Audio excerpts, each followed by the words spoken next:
Kamran Allahverdiyev 20 ildir bənna kimi fəaliyyət göstərir. Müsahibin bildirir ki, bu illər ərzində əsasən fərdi evlərin tikintisi ilə məşğul olub. Lakin son dövrlər bu sahədə sifarişlər azalıb. Müraciətlər isə hasar və ya kiçik tikililərlə bağlı olur. Əvvəlki illər baxanda bu il iş az zəifdir. Bu dollar devalvasiyadan sonra bir qiymətlər artıb. İş azdır, fərhət tapma olmur. Fərli gündəlik işləyir, gündəlik işləyən də var. Aylıq işləyən də var. Fərli stabildir qiymət. Dəyişməyində qiymətdə daş qalxsa da Rusiyanın qiyməti qalxmır. 25 qəpik, 25 qəpik, 30 qəpik qoymaq olur, 20 qəpiyə. Daşın yüngül ağırı var. Ötən mövsümdə bir neçə ev tikən müsahibin bu il sifariş almayıb. Mən keçən il tikmişəm 3 ev, bu illə deməli ev tikməmişəm. Ev tikintisi olmayıb. Hasar tikintisi olub, hamamdır, belə yüngül işlər. Yəni çox ağır iş yoxdur.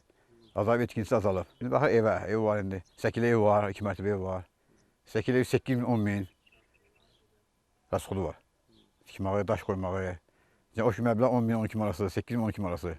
Ölkənin şimal regionunda sakinlər tikinti işlərini yay mövsümünün ortalarında aparmağa üstünlük verirlər. Səbəb isə yerli sakinlərin gəliri bu region üçün spesifik olan kənd təsərrüfatı sahələrindən götürməsidir. Xaçmaz rayon statistika idarəsinin məlumatına görə 2015-ci ildə Xaçmazda 204 fərdi ev tikilib. Bunlardan 119-u kənd yerində tikilənlərdir. Onların da ümumi dəyəri 6 milyon 61 min manat təşkil edib. Həmin ilin birinci rübündə isə Xaçmazda tikilən fərdi evlərin sayı 52 olub. 2016-cı ilin müvafiq rübünün məlumatına görə isə bu rəqəmdə azalma müşahidə olunur və rayonda 49 fərdi ev ucaldılıb. Qubada fəaliyyət göstərən layihələndirmə mərkəzinin baş memarı Firuzə Əmiraslanova da mərkəzə müraciət edənlərin sayında azalma müşahidə olunduğunu bildirdi. Belə ki, ötən ilin müvafiq dövründə bura layihələndirmə işləri üçün ayda 30-40 nəfər üz tuturdusa, hazırda bu göstərici 15-20 nəfərə düşüb. Layihələndirmə üçün əsas tələb olunan torpaq sənədi və şəxsiyyət vəsiqəsinin surətidir.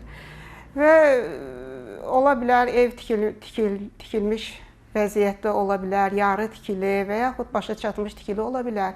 Onlara uyğun olaraq biz layihələndirməni aparırıq, yerində baxış keçiririk və orada ölçüləri təyin edirik və əsas məqsəd ilkin layihələr verməkdir ki, orada da memarlıq tələblərinə uyğun olaraq müasir tələblərə cavab verməyə çalışırıq və vətəndaşın tələbini nəzərə almaq şərti ilə. Tikinti sahəsinin kvadratına görə 1,5 manat rüsumdur, təyin olunur və ən aşağı rüsum odur və ondan baxılır, bəzən yuxarı qalxılır ki, o da layihənin mürəkkəbliyinə, yerin relyefinə uyğun olaraq o cür qaldıra bilərik.